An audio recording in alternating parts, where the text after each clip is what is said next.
Hey everybody, welcome back to James Draws Everything. This is James, continuing today, drawing every country in the world's flag. And today, we're one step closer to finishing off Oceania. So we're going to be going kind of right over here. And you can actually see this island a little bit on my little mini map. Let's just zoom in 1,000%. We're doing the island country of Fiji. And before we get into the episode today, I just want to read off something from my sponsor. Today's episode is brought to you by Fiji Water. So Fiji Water, it's great for if it's a hot day out mowing the lawn. You need to be refreshed. Just cool, crisp, refreshing Fiji water. And this water is actually from Fiji. No, really, it is. I know what you're saying. This is it's probably made in a factory in China or something somewhere. And guys, shut up. You're gonna pull my sponsor here. Know what? Know what? The joke's on you guys, because actually, if you look at the label, this really does come from Fiji. Source: Yakara Vitilivu, Fiji Islands. So how about that? Fiji water, actually from Fiji. I'm just gonna take another. That's refreshing. All right, where was I? Oh yeah, Fiji. So this is another one of them tricky Union Jack flags, right? So if you're keeping track, we got one more Oceania country after this one. We got New Zealand, and then we're done with this part of the world. And New Zealand also has one of those. So we just got to get down to that first, and that Union Jack, a little tricky to draw. And if you want to know about the Union Jack, we already did Great Britain, the United Kingdom. So go watch that episode to find out what the Union Jack stands for. And James, what can you tell us about the island of Fiji, or the islands of Fiji? Well, like a lot of countries in this part of the world, the only thing I know about them is what I learned from wrestling growing up. So this is the home of Superfly Jimmy Snuka, right? From the Fiji Islands. And that's all I know about Fiji until today. So we are going to learn, you and me, right? James is going to learn something too. We're going to learn a little something about Fiji. Okay. So, it was settled by Austronesian people around 1000 BC. And then a lot of waves of Melanesian people start coming in. So, you kind of have Melanesians, Polynesians in this part of the world. They start trading with Polynesian peoples like the Samoans and the Tongans. And then closer to the time where they were contacted by the Western powers, European mainly, they were mostly absorbed by the Tuatanga Empire. So the Tongans had a very strong foothold in this part of the world. Tonga, another country, we already did that one. Another one that I pretty much only know from, again, watching wrestling. So maybe in those early days, Haku's ancestors from Tonga and Jimmy Snuka's ancestors from Fiji, they waged war against each other. And that's that's my own personal canon for this country. So what about the actual history, James? So the Tongan influence starts to subside around the 13th century.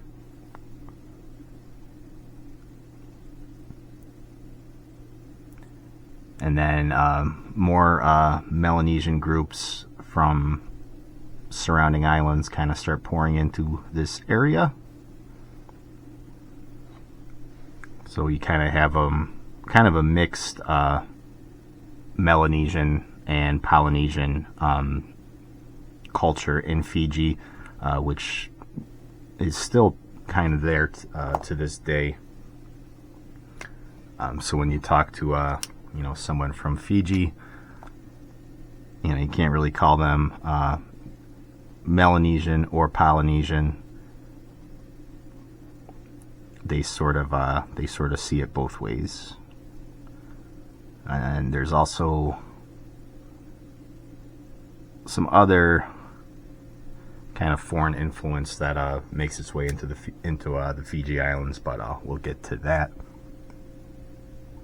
So the first Europeans, they spot Fiji in 1643, and then by the 19th century, kind of becomes a hotspot for merchants, missionaries, trade, whalers, and some of the early Europeans that settled there were horrified, right? Because the people of Fiji, they did practice cannibalism.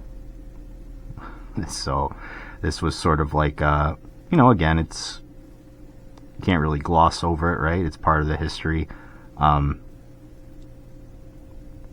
history can often be ugly. And, this place is no exception. So a lot of the missionaries there, they said to the peoples of Fiji, could you guys just stop with the cannibalism? And they did. So see, that's all you got to do. Sometimes if you just if you just ask nicely, they'll stop. And they did. And cannibalism is no longer practiced in Fiji, and it hasn't been for quite some time. But it's worth mentioning, right? Because when we're talking about the history here on James Draws Everything, we talk about all of it, right? The good, the bad, and the somewhat ugly. Okay, so almost done with this Union Jack here. So as Europeans are kind of strengthening their influence in Fiji, there is some tribal conflict with like kind of the local chieftains and tribes that are in Fiji, right? So tale as old as time, wars of secession and right of rule, things like that kind of lead to some violent conflicts early on. So this is, again, tale as old as time. A lot of places in the world are, they're not accepted from that rule. And boy, I'm tired of drawing this Union Jack, guys. When I took on this project, I thought, James, you only got to do that for Britain, and then you're done, right? But then, nope, you got to do it for Australia, you got to do it for New Zealand, you got to do it for Fiji, you got what else? Tuvalu. I'm trying to think of the other ones. Correct me in the comments. I know there was more. But yeah, we talked about this in my Ecuador episode, how Ecuador was one of the very few countries to actually have like another country's flag on it. Or was it Ecuador? I forget. Now you're making me second guess myself here. Maybe it was one of those recent episodes. We're almost done with this project, guys. Everything's sort of starting to blur together. I don't even remember doing some of these episodes. But, yeah, the Commonwealth, of course, is an exception to that rule. So a lot of, the old Commonwealth countries, they still carry that Union Jack in their flag, right, to kind of show their ties to Great Britain, to the Commonwealth.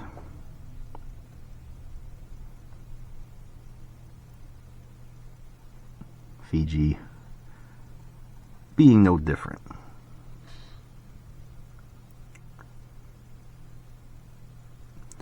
So you see a united Fiji under Seru Apanisa Kakabu. I think I got that right. Fijian fans, please correct me in the comments if I didn't. So he kind of unites the warring factions, and we see more of a unified Fiji in the end of the 19th century. It becomes the Confederacy of Independent Kingdoms of Viti. And however, it wasn't a very strong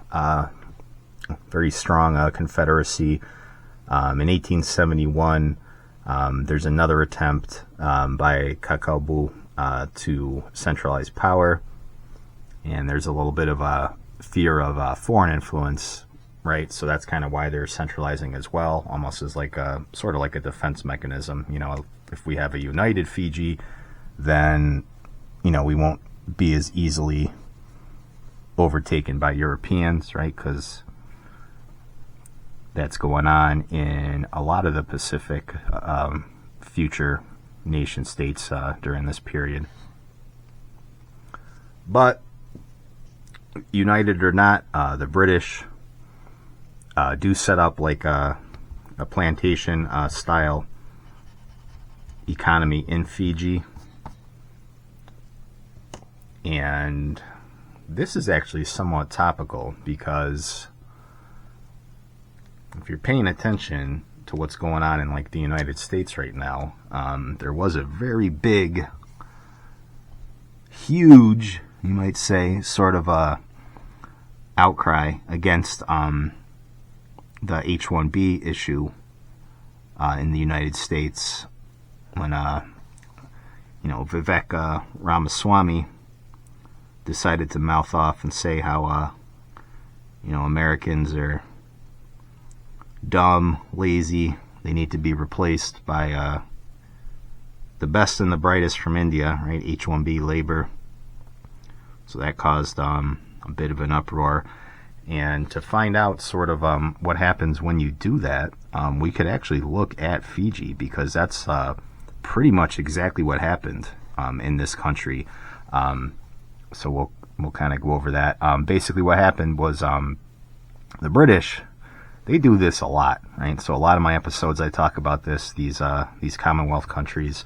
The British, they were like sort of like the masters of relocating peoples, right? So to get more labor into Fiji, they brought in about 60,000 Indians as like indentured servants. And when those systems of servitude, slavery, labor, whatever you want to call it, when that sort of starts to die out, like going into the 20th century, the Indians stayed, right? So, crinkled my paper there a little bit. You gotta be careful, James. So the Indians stayed, and this caused a lot of conflict with the local Melanesian, Polynesians, whatever you want to call them, the Fijian people. So they kind of divide along ethnic lines. So you have Itakwe, indigenous Fijians, some Europeans, and then Indo-Fijians. They all kind of, they don't really mix, right? So they form sort of like their own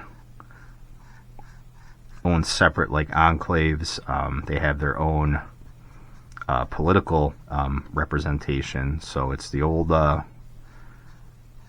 melting pot problem plagued Fiji for a lot of the 20th century, and then even into modern times. So this kind of delays independence, right? So Britain, post World War II, they give up or sacrifice their empire, whatever, however you want to look at that. Fiji, though, doesn't become independent right away, just kind of due to all these problems, right? So there's going to be a lot of resentment from the Fijian people, right, against what they see as outsiders, in their government, in their culture. They do achieve independence in 1970, and there's almost like a kind of like an agreement to allocate like seats in parliament based on ethnic groups. Like each ethnicity there has to have like a certain amount of representation in the parliament, and then when that happens, there's always going to be somebody who draws the short straw, right? Who doesn't feel properly represented in their government or whatnot. So it actually causes quite a lot of not just conflict, but violence as well. So this leads to some coups in the 1970s. 1987, there's two more coups. They have to form a new constitution in 1990, cementing the Aitutaki control of the political sphere, and it causes a lot of the Indian population to leave Fiji, but not all of them, right? So you have a big population displacement, right? And those people, whether you can argue that they belong there or not, whoever's left over is gonna feel left out, like the Indian population that still stayed in Fiji, right? Because they're maybe no longer being represented in government as much as they feel that they should be. So this leads to another constitution in 1997, and that leads to the first Indo-Fijian prime minister in 1999. And then when that happened, what do you think happened, right? Everybody was happy, right? Everybody was happy that an Indian was running Fiji, and they lived happily ever after. The end. Shoot, I'm not even done with the flag yet, and I got nothing left to talk about. Sorry, guys. No. Of course, that's not the end. Can you guess what happened? Can you guess what happened when they elected an Indian prime minister? They had another coup the following year. So this causes more problems in the government. The prime minister has to kind of put down the perpetrators of this coup, and this leads to another coup in 2006. And there's some elections following that 2006 coup that kind of cement this guy's power. He is a Fijian nationalist, and yeah, it remains to be seen. It's still a little unstable even to this day in Fiji, but yeah, just kind of one of those lessons as to when you bring a foreign population in, and you have a Indian prime minister in Britain right now, right? So there's always going to be like a resentment when you do things like that, and the peoples that live there, the natives or whatever you want to call them, that have been there for centuries, they feel like they're getting the short end of the stick, and that causes problems. So when you look at what's going on in the States right now, the United States, the Indian power block is growing, right? They're in the 21st century, unless something happens, that's going to be a hot issue, right? Because you can look at what happened in Canada, right? Canada has like a 40% Indian population right now, so that's already causing some issues there. It's causing issues in the UK. Will it cause issues in the United States? Who knows, right? We're still early in the 21st century. Remains to be seen what's going to happen there. But yeah, we do have historical precedent, right, for for what happens when your country becomes overtaken, right, by foreign influence.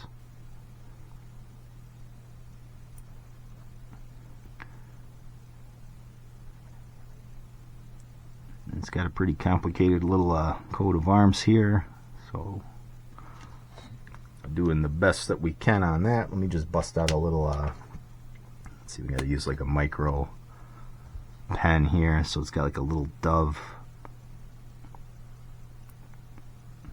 a little burb, and this is like a cornucopia looking thing. We got some beautiful trees.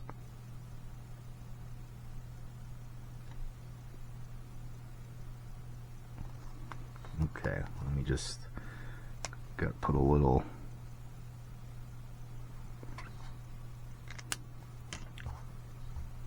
trunk on that tree.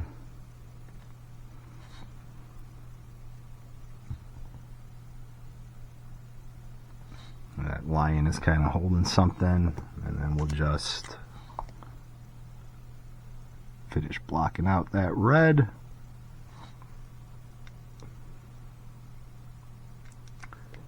Okay, so what does that flag mean, James? So we already know why the Union Jack is there, right? So Commonwealth country. The shield here is the Fijian coat of arms. So it depicts a yellow lion, and the lion is holding a coconut pod between its paws. I know it's kind of hard to make that out at this scale, but just trust me on that one, guys. And then it's got a white field quartered by the St. George cross, and then the four quarters have a stalk of sugar cane, a palm tree, a banana bunch, and a white dove of peace. All right, so kind of all over the place, this flag. It's got a lot going on. So that is Fiji. So one more down, getting close to the end here, and let me know what you think. So like, comment, and subscribe, and I will catch you on the next video.